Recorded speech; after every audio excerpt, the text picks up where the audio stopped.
Pour cette semaine de prière pour l'unité des chrétiens, j'ai envie de lire le texte dans The Bible, qui est ce texte que les chrétiens en France ont travaillé ensemble pour les jeunes de notre pays.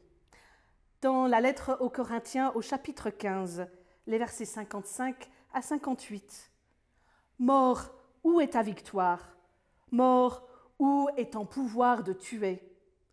La mort tient du péché son pouvoir de tuer, et le péché tient son pouvoir de la loi.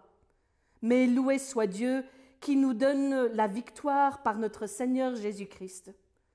Ainsi, mes chers frères et sœurs, montrez-vous fermes et inébranlables, soyez toujours plus actives dans l'œuvre du Seigneur, puisque vous savez que la peine que vous vous donnez dans la communion avec le Seigneur n'est jamais perdue. » Souvent, quand je lis la Bible, la question que je me pose, c'est quel défi ce texte me donne et quelle grâce est-ce que je peux y trouver?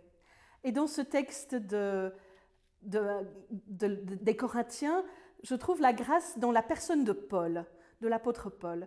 Lui qui était le persécuteur des premiers chrétiens devient le prédicateur de la parole de Dieu, de cette parole vivante, de cette résurrection qui est à l'intérieur de lui-même, qu'il prêche, qui le met en route. Et cette même énergie qu'il a, c'est une énergie que nous pouvons aussi ressentir dans notre vie. Et c'est quelque chose qui nous met ensemble, qui nous met en route et nous encourage à nous mettre ensemble avec d'autres aussi. La grâce qui nous est donnée nous met en route.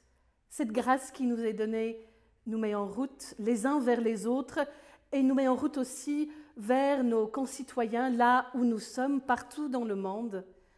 Et cette grâce est là pour la transformation de notre monde. C'est une promesse qui nous est faite individuellement. C'est une promesse qui est faite pour notre monde. C'est une promesse dans la personne ressuscitée de Jésus-Christ, une promesse de la transformation de notre monde.